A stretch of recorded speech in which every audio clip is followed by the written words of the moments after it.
Nighttime workers of Reddit, what's the freakiest stuff you've seen on the job?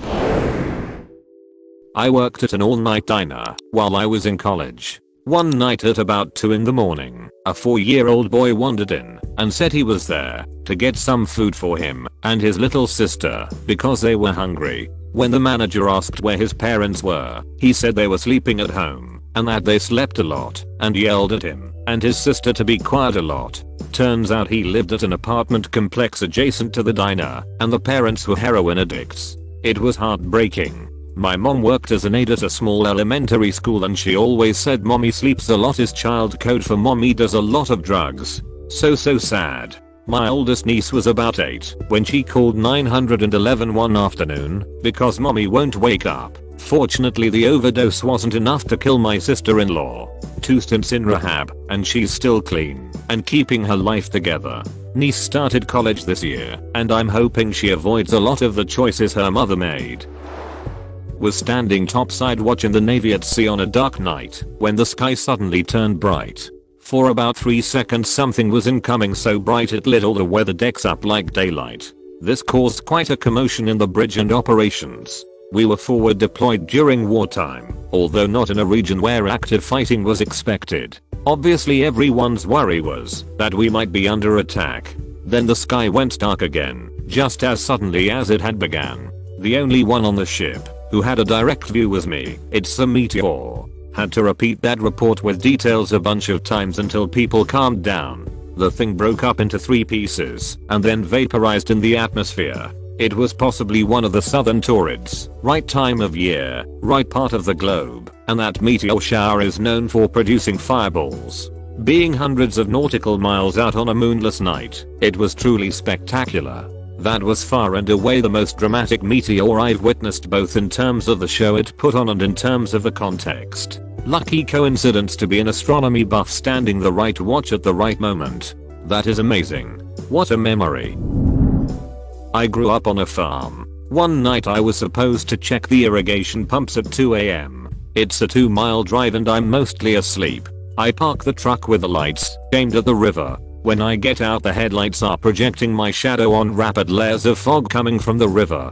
Above that the fog was dissipating into the wildest northern lights display I've ever seen. It was like a sheet being violently shook from one horizon to the other. The farm has no sound or noise pollution, there was nothing else to obscure it. The northern lights have a sound. It's like sand on rough paper. So I took several moments to just take in my silhouette was joined visually to green mist across the sky that filled my vision and my ears. I grew up in northern Canada. We could definitely hear the borealis noises, but usually only when the colors were super intense. War was so jealous that it was a common thing for you guys to see and hear. Amazing. A gorilla. I work at Walt Disney World in Florida, and more specifically I work at Animal Kingdom, which is half theme park, half zoo. Now, due to Disney's conservation efforts, they give the animals quite a bit of freedom. They are enclosed, but the enclosures are very large, and their sleep areas are well outside of guest view. It's actually a pretty great setup for the animals. We also don't confine them to their sleep areas at night. So I was working the graveyard shift. 10:30 PM to 8 AM, and as I turn the corner to cross a bridge into the next area, I see a massive figure on the other side of the bridge. One of the gorillas had gotten out of their enclosure and was just walking around the park. I nearly shat myself, as, if you know anything about gorillas, they can be pretty violent. I called it into my boss, and they told me that this happens sometimes, and to just stay away from it, and they will get the caretakers to come do their thing. Honestly, it was the craziest thing I've seen in my time there. Never have been a believer in anything paranormal / ghost scary stuff. Always thought this stuff was just BS. Until now. A couple weeks ago I started working graveyard shift at a plant that fills cylinders with different gases, oxygen, different medical gases, gas for welding, that sort of thing. During the shift it gets very dark, and it's just me and 2 other guys. Working graveyard is different. It's like a different reality, a different dimension. Things are just different. Anyway, years and years ago there was an accident at the plant where 2 or 3 men lost their lives due to human error. Since then there have been huge safety updates to ensure it never happens again. Outside of our plant we have a bunker. It's where we store filled cylinders in case there is a leak or something. It's all outside. About once a week I see people who are not there. People who are not real. Sometimes when I'm on the forklift outside alone moving pallets I will see a man in the bunker watching me. I will drive to him thinking it's a car walker, but there is no one there. Sometimes I will see a man taking a break by leaning against the cylinders, wearing the old style uniforms and looking like he's from a old movie. They are two different men. Different builds. They are also 100% not my coworkers. I assume they are ghosts or spirits of the men who passed at the plant. They are calm and do not scare me. They are just watching us work, taking breaks and relaxing. Edit. No, I'm not breathing the gases to everyone asking. We have extremely strict safety procedures in place and state-of-the-art ventilation running around the clock. I would not work here if I was inhaling any gases of any kind. How much must it suck to still be at work after you died? That's what I was thinking. Good God. Can't even get a vacation day when you're dead.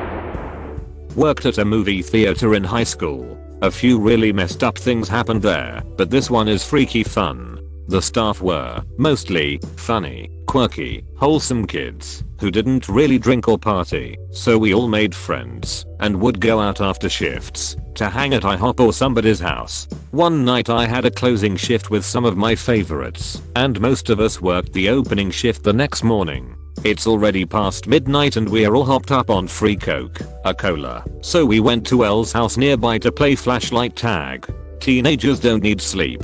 Elle lives right next to a nature preserve. We played around outside for a while, and when the sun started coming up we all took her dog for a walk in the preserve. It has a dirt road with trails off the sides. Right before we got to the trail we saw a dead possum in the road. The possum's head was mush, but it was still moving. The dog ran up to sniff it, but then came straight back to us. We sort of crept up to it and saw something crawling around inside its belly. The possum had died on impact, but it had babies in its pouch who were still alive and trying to stay warm. They were covered in sort of a yellow goo and smelled terrible. Really sad. Well, there's not much we can do, so we continued walking a loop through one of the trails. Everybody was quiet. When we got back to the road, the possum was still there and the babies were still alive. Long story short, I brought home a show box of baby possums at 6 AM, gave them to my mom, and went off to work the morning shift a few hours later. Love you, mom. And the baby possums were raised? Your mom took them to a vet's? What happened to the baby possums? We called the vet and they went to an animal rescue later that morning. In the meantime we gave them water, cleaned them up, kept them warm. They were somewhat playful and liked to dangle off our fingers. I worked at the ArcLight, Balji movie theater, and I'm a night person, so I usually got the last shifts, which meant I had to clear out every theater and then make sure all the trash bags hidden in the back hallway were clear and clean for the morning crew. The only freaky experience I had was seeing/hearing someone running throughout the hall, laughing and just being weird. I thought it was a patron who was wasted, but it lasted for a good half hour, even though I had already called security to come escort them out. The security guards also heard the constant running footsteps, and we only ever caught glimpses of the back of the person.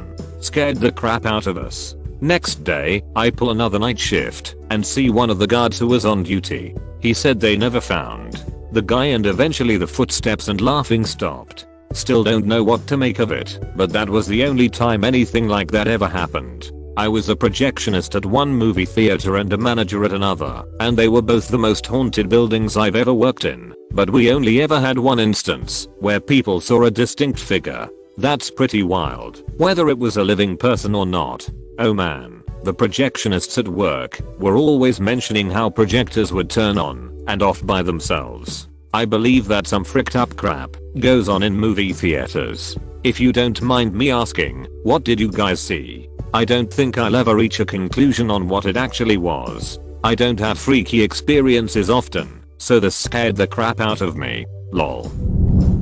I worked at a hotel with a huge banquet room for parties of 300, 400 people. It was a weeknight and typically the hotel has low guest count and no people in those rooms, so we turned the lights off. I was walking through that room to cut through and saw the outline of a person leaning against the wall at the other end of the room. I thought it was another worker named Simone, since he typically hung around that area since it connects to the pool to the hotel. I gave a head nod and said what's up. No response. Weird. Went about my way and left the room. Came back 10 minutes later and saw the same shadow outline standing there against the wall, and I said what's up, and still no reply. So I began to walk over and it became clear it wasn't Simone. I turned and left the room, finding it weird that someone was just standing in the banquet room with barely any lights on and not responding.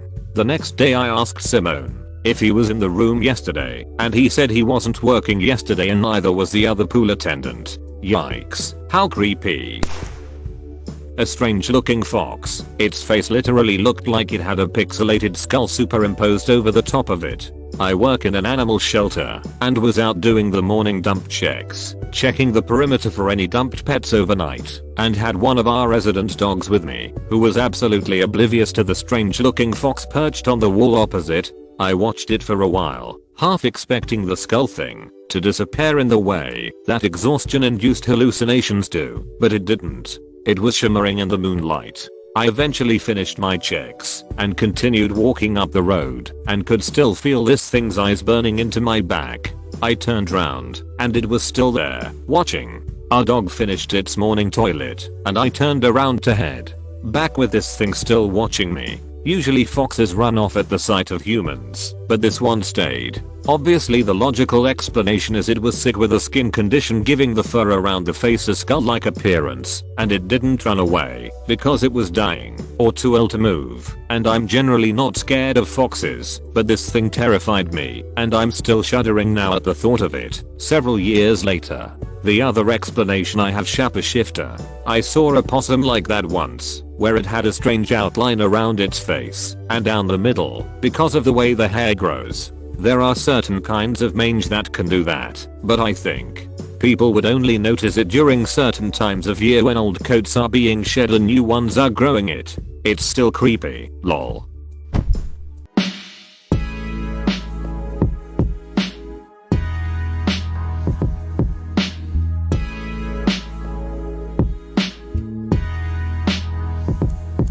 Around the time that Trump had said something about North Korea, like returning fire and fury, I was working night shift, and SpaceX had done a night launch, although I wasn't aware of it. So I'm walking from one building to another and look up at the sky to see this fiery rocket trail, and I'm like, oh frick, North Korea is responding. And that makes no sense in a lot of ways, but it was my first thought. After a minute of panicky googling, I realized that SpaceX was doing a launch, and I had a good laugh. That became one of my favorite things about working night shift, watching night launches. Oh god, that's terrifying. My dad was on vacation in Hawaii when the emergency alert for an imminent missile attack went out. Accidentally, he texted my brother, but not me, and made a joke like going to breakfast, no lines. It's nice to know he has such a chill attitude about imminent death. But it was kinda sad to find out he would only contact my brother and not me, lol. Does your brother enjoy comedy that is more morbid than you? Maybe that's the reason he got the text and not you. But I believe that you can use this to your advantage in the future, lol. On a serious note, I can't describe how immensely heavy that moment was, by myself in the dark, thinking that we were getting bombed. Later on, I started thinking about my mom telling me how she had to go under her desk for missile drills in school. Like so many people have grown up, so many years of their lives, feeling the heaviness that I felt for that moment. It is insane to fathom how they maintain their livelihood and happiness and normality under that threat.